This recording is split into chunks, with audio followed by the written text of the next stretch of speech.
Bos Muda itu kalau sudah ikut program itu mungkin sekitar 2 tahun melalui tahapan-tahapan itu baru dinobatkan jadi Bos Muda.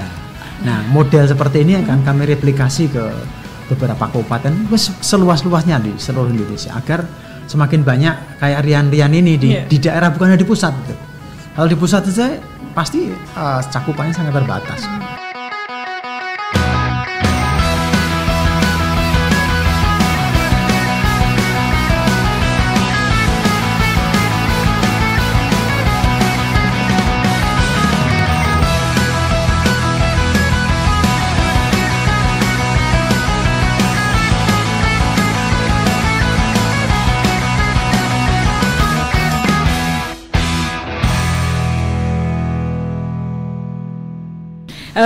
Mungkin ke Mas Rian sedikit ya, karena tadi sudah dibahas bagaimana testimoninya sendiri dari Mas Rian sebagai dulu di tahun 2018. Kala itu kan 1 tahun berdiri, baru akhirnya mengetahui ada program ini. 1 tahun atau 2 tahun? 1 tahun. Baru akhirnya mengetahui program ini. Nah, mengetahuinya itu dari mana, Mas Rian? Waktu itu ada temen nge-share ya kalau nggak salah. Awal tuh saya nggak ikut yang ini Mbak Ovi, nggak ikut yang pemula prestasi yang di aula tuh apa Pak? Tapi kuliah kewirausahaan. Kuliah kewirausahaan. Saya ikut itu tuh. Ya nothing tulus, coba-cobalah alhamdulillah. Ternyata alhamdulillah menang. Karena tadi yang dibilang Pak Imam ada hal yang unik dari produknya. Ya Pak Imam ya. Pak Imam mungkin sedikit dari step-stepnya. Nah, karena kalau Mas Rian sendiri pasti step perjalanan panjang hingga akhirnya menjadi juara. Sebenarnya step apa saja yang harus dilalui peserta ketika mengikuti kompetisi ini? Ya, yang pertama tentu saja mendaftar ya Mbak. Kalau nggak daftar nggak ada yang tahu dong usahanya. Pendaftaran ditutup rutin ya selalu tanggal 31 Agustus. Kemudian September itu full ada seleksi administratif, kemudian juga ada fact finding ya, kemudian verifikasi ke lapangan jika diperlukan, kemudian ada tahapan yaitu di review, ada review oleh beberapa teman yang profesional lah ya untuk mendapatkan grand finalist itu. Kemudian grand finalist itu biasanya kita ajang penjuriannya menjelang peringatan Hari Sumpah Pemuda. Oktober biasanya seperti itu. Nah, kalau sudah di ajang finalis ya, kemudian kita ketemukan dengan dewan juri. Tapi dewan jurinya bukan sekedar dewan juri. Dewan juri itu nanti di saat penjurian kita networkkan dengan adik-adik semua peserta. Bahkan yang nggak menang pun, yang bukan juara kedua, yang peserta saja itu kita buka akses juga sama dewan juri untuk disahabatin gitu loh. Supaya mereka bisa komunikasi, bisa konsultasi, dan itu luar biasa terjadi banget deh itu. Networkingnya yang seperti kolaborasi. Saya tuh punya bisnis tuh baru terakhir bisnis lele. Pantaran sama ini wirausaha dari tahun lalu. Malah yang kewirausahaan tuh si asing itu. Malah nanti akhirnya bisa membuat usaha-usaha baru ya dari adanya tim-tim yang sudah terbentuk. Sama mereka gitu bikin bisnis. Memang desainnya gitu Mbak, bukan hanya sekedar pertandingan, tapi menciptakan network, menciptakan peluang, dan itu yang menjadi salah satu hal yang penting menurut kami. Kalangan dewan jurinya dari mana saja?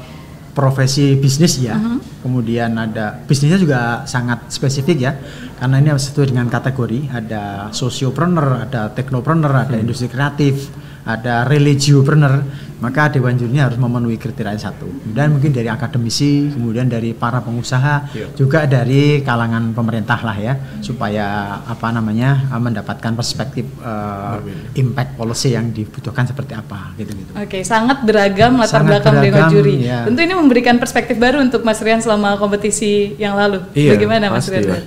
Ya ketemu, apalagi salah satu juri saya waktu itu Kang Rangga Umara itu mentor, role model saya tuh, yang inspirasi saya berbisnis tuh beliau. Dulu punya buku kan beliau, saya baca Gramedia. Alhamdulillah di Kemenpora saya malah dijuri nama beliau, dan beliau ngasih nilai 100 waktu itu. Jadi merasa terapresiasi banget lah saya juga kan, sama role model sendiri dikasih nilai sempurna maksudnya gitu. Berarti ketika mengikuti kompetisi ini mendapatkan banyak insight baru untuk usaha. Berarti banyak perubahan juga yang terjadi setelah mengikuti kompetisi untuk bisnisnya atau banyak.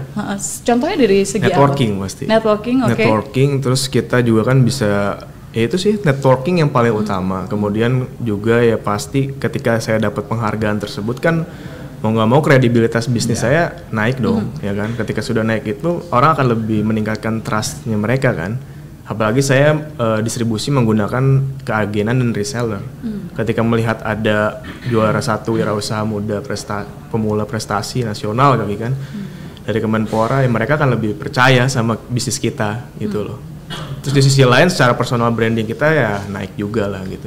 Jadi banyak manfaat sebenarnya. Iya, dan saya diundang ke sini pun kan karena saya juara itu. Dari Pak Imam ya. Iya, itu dia.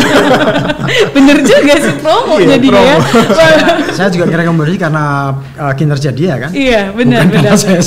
Karena ya namanya bisnis selain networking, teamwork juga sangat luar biasa akhirnya terbentuk ya dari ajang yang satu ini. Pak Imam, mungkin sedikit gambaran untuk yang mau mengikuti apa hal yang harus menjadi catatan khusus bagi mereka yang akan mengikuti kompetisi. Iya, yang pertama pastikan usianya di bawah 30 tahun. Okay.